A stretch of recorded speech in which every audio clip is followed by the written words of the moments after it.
Apakah benar iPhone ini sepi peminat? Dan apakah worth it untuk dipakai di akhir tahun 2024 ini? Yap, ini adalah iPhone yang seperti pada judul video ini. Penasaran? Yuklah kita bahas. Halo guys, kembali lagi di channel Mr. Letopin bersama saya Wahyu. Oke, di video kali ini saya pengen banget mereview iPhone 14 yang mungkin jarang banget diminatin oleh beberapa orang, atau bisa dibilang sedikit kurang peminat. Soalnya dari tipe dan harganya yang diapit kedua tipe dari iPhone 13 series dan iPhone 15 series. Dan kebetulan hari ini di studio Mr. Letopin kita kedatangan satu buah paket yang isinya ini adalah iPhone 14 series. Dan iPhone 14 series ini yang kita unboxing ini memiliki warna biru. Ya kalau nggak salah ya, untuk harga sendiri iPhone 14 ini dibanderol di harga 12 jutaan untuk varian 128GB. Dan herannya, pas saya cari di beberapa offline store di sini, itu jarang banget sih ada yang masih stok iPhone ini. Kebanyakan itu kalau tidak di iPhone 13, ya 15 series. Makanya saya heran, kenapa bisa iPhone 14 ini jarang banget yang cari. Apa karena harganya yang mendekati iPhone 15? Atau mungkin yang speknya hampir mirip dengan iPhone 13, tapi harganya lebih murah 13. Dan ini seperti biasa kelengkapannya, tidak ada adaptor bawaan. Dan kita setting-setting terlebih dahulu aja sebentar. Oke sip, dan ini tampilan look dari iPhone 14 warna blue. Gimana nih menurut kalian desainnya? Nih, kalau kalian lihat desainnya ini ya, apalagi kalau di bagian belakangnya ini, nggak akan berasa kalau iPhone ini bukanlah iPhone yang lama. Walaupun ya memang relatif masih cukup baru sih. Rilis di tahun 2022, usianya masih cukup muda. Material belakangnya yang terbuat dari kaca, yang jelas banget berasa mewahnya. Karena memang produk Apple semuanya terbuat dari material yang sangat premium. Kalau kita ngeliat cuma dari belakang aja, nggak terlihat kalau iPhone ini tuh iPhone 14. Karena memang mirip banget kayak iPhone 15 kalau kita lihat dari belakang. Untuk bagian framenya kayak iPhone sebelumnya, kayak iPhone 12, iPhone 13, framenya ini masih menggunakan aluminium. Beda halnya dengan seri Pro-nya yang udah pakai stainless steel. Lanjut kita ngomongin urusan layar. Kalau layarnya ini mirip banget kayak iPhone 13, spesifikasinya hampir mirip-mirip banget. Untuk luasnya ini ada di 6,1 inch dengan pakai material HDR OLED yang tentunya udah support HDR10, dan kecerahan maksimal si layar ini ada di 1200 nit. Ya memang cukup amat mumpuni banget, baik di luar ruangan terlebih di dalam ruangan. Ini jelas masih oke banget. Ketajaman warnanya pun nggak perlu diragukan. Tentu ya iPhone terbaru punya ketajaman yang cukup detail dan dalam banget. Untuk kualitas dan hasil warnanya pun merupakan salah satu produk smartphone terbaik untuk iPhone 14 ini. Yang punya kerapatan layar 460 ppi, ini udah sangat amat mumpuni banget dan bisa memanjakan mata kita. Kualitas warnanya pun ini soft, khas iPhone, agak kekuningan, agak warm, dan nyaman banget di mata. Warnanya jelas keluar banget, akurat, dan memang memanjakan mata kita. Terlebih ada fitur True Tone yang kalau kita aktifin bisa menyesuaikan warna layarnya dengan warna cahaya yang ada di lingkungan sekitar, yang akan ngebantu mata kita itu lebih nyaman lagi mandangin atau mantengin si layar HP ini lebih lama. Untuk sensitivitas dan layarnya udah pasti ini adalah standar handphone flagship, tentu sangat sensitif dan enak banget. Namun sayangnya memang di iPhone basic iPhone 14 ini refresh rate-nya masih 60Hz doang. Bagi sebagian orang mungkin nggak akan terlalu bermasalah karena kebantu sama iOS yang cukup smooth. Jadi memang 60Hz itu nggak terlalu berasa bagi sebagian orang. Tapi bagi sebagian orang yang udah terbiasa pakai 120Hz ya tentu bakal berasa banget. Buat perlindungan di layarnya ini udah pakai perlindungan dengan teknologi yang Apple namain Ceramic Shield Glass. Walaupun memang pada akhirnya kalau kita beli iPhone ya biasanya kita pasangin lagi tempered glass untuk mempertebal keamanan si layarnya. Kalau terjadi insiden kenapa-kenapa layar kita itu lebih aman nantinya. Lanjut kita ngomongin chipsetnya. Jeroan atau dapur pacu yang ada di iPhone 14 ini sama kayak yang ada di iPhone 13. Masih menggunakan A15 Bionic yang punya fabrikasi 5 nanometer. Cuman yang ngebedain GPU-nya ada di 5 core. Untuk di GPU 13 itu cuma di 4 core doang. Lalu udah punya RAM 6 GB. Beda dengan iPhone 13 yang masih punya RAM 4 GB. Di awal perilisan tahun 2022 lalu, untuk iOS bawaan dari iPhone 14 ini itu ada di iOS 16 dan paling enggak nanti akan dikasih update sampai iOS 21, bahkan mungkin bisa lebih. Jadi kurang lebih update iOS-nya itu sekitar 56 tahunan untuk setiap iPhone itu. Oke. Hasil pengujian dari Antutu didapat skor yang lumayan tinggi, di atas 1 juta, ya tepatnya sekitar 1.200.000-an.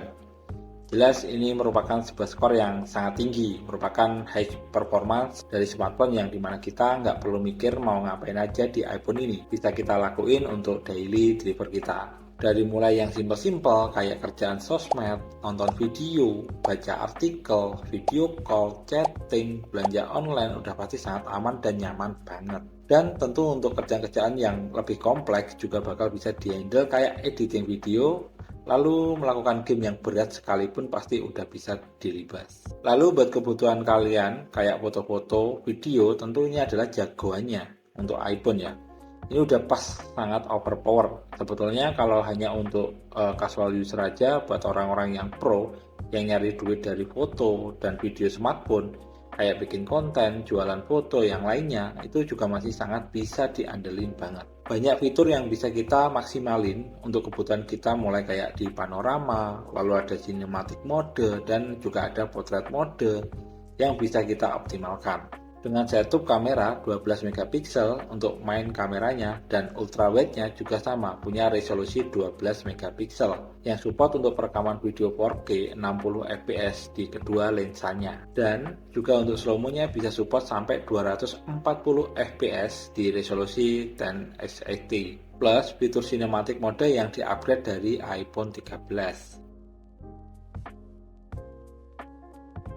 Buat kamera depan juga sama ya, resolusi 12 megapiksel yang nggak kalah bagus dari kamera utamanya. Support perekaman 4K di 24, 25, 30, dan 60 fps. Dan 10 IGF juga udah support, dari mulai 25, 30, sampai 60 fps. Dan juga untuk slow-mo-nya support di 120 fps. Lalu kerennya lagi, untuk kamera depannya ini juga udah bisa melakukan cinematic mode dengan resolusi 4K di maksimal 30 fps aja. Hai guys, jadi ini perekaman video dari iPhone 14 di mode cinematic, dan ini pakai audionya juga langsung dengan kondisi di ruangan yang menurut aku cahayanya kurang sih.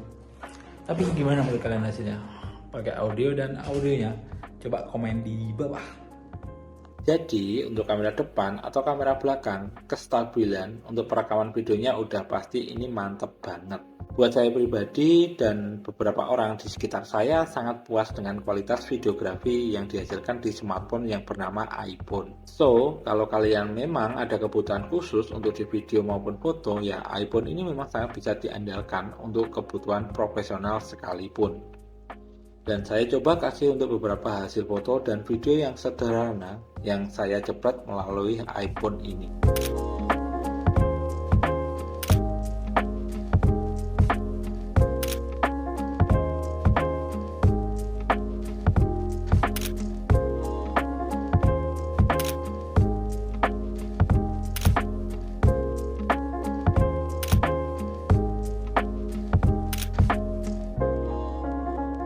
Overall secara keseluruhan ini cukup bisa diandalkan dan masih sangat oke banget dalam berbagai medan, dalam berbagai kondisi, dan dalam berbagai skenario. Apalagi kalau kalian senang bikin konten-konten di sosmed, ini udah cocok banget buat jadi gear kalian yang bisa kalian andalkan untuk nyari duit lagi. Hal yang jadi pertimbangan seseorang beli iPhone atau enggak memang di urusan baterainya aja. Untuk di urusan baterai, iPhone 14 ini menurut saya termasuk yang cukup irit ya, dengan kapasitas sekitar 3276 mAh. Untuk iPhone yang saya pakai ini ya sebelum-sebelumnya SOT-nya rata-rata bisa sampai 8 jaman dan maksimal dalam sehari itu saya cuma ngecas 2 kali doang, dan itu pun jarang-jarang, sesekali aja. Untuk pengisian daya, baterai support di 2.0 atau 2.0, support fast charging 15 watt dengan menggunakan wireless charging MagSafe, dan juga sekarang sudah support Qi2 wireless charging. Jadi kita cukup fleksibel nih untuk melakukan pengecasan baik langsung melalui kabel atau pakai wireless, bebas sesuai dengan kebutuhan aja. Untuk pengisian daya, baterai memang nggak secepat HP Android dengan durasi sekitar 30-40 menit. Itu bisa menghasilkan atau bisa mengisi baterai sekitar 50%. Sementara kalau pengisian daya baterai sampai full bisa sekitar 60-70 menitan. Oke, kita lanjut di beberapa catatan penting sebelum kalian beli iPhone 14 ini. Yang pertama, untuk desain. Nah, kalau desain ini lebih kepada kayak desain daur ulang dari series sebelumnya iPhone 13. Memang mirip banget, bahkan kalau kita beli casing untuk iPhone 13 dipasang di iPhone 14 juga masih bisa-bisa aja. Yang ngebedain antara iPhone 13 dan iPhone 14 lebih kepada varian warnanya aja. Lalu berikutnya adalah di bagian chipset. Ya, kayak iPhone 13 lagi-lagi ini chipsetnya sama-sama dia pakai A15 Bionic. Ini merupakan hal yang pertama kali Apple lakukan semenjak iPhone dirilis. Soalnya sebelumnya itu kalau serinya naik, pasti ya chipsetnya itu ikutan naik. Tapi di iPhone 14 ini pakai chipset kayak iPhone 13, dimana perbedaannya hanya di GPU-nya aja. Yang membedakan ada iPhone 13 punya GPU 4 core, sementara untuk iPhone 14 punya GPU 5 core. Kalau pengguna sehari-hari untuk kita orang, tentu ini nggak akan berasa banget nih, karena lebih kepada spesifikasi di atas kertas saja. Jadi ini merupakan sebuah upgrade yang sangat amat kecil banget. Lalu hal lainnya juga adalah di bagian kameranya ini. Mirip banget spesifikasinya kayak iPhone 13. Perbedaannya ya cuma dikit aja di fitur sinematik, di mana iPhone 14 ini udah support 4K untuk cinematic mode-nya, sementara di iPhone 13 hanya support 10 HDR aja. Tapi keduanya masing-masing punya fitur sinematik yang mungkin bisa kita cukup andalkan nih. Menurut saya ini update yang sangat amat minor di rentang harga perbedaan sekitar 1 jutaan lebih loh. Menurut kalian gimana? Apakah lebih memilih iPhone 13 atau lebih memilih iPhone 14 aja?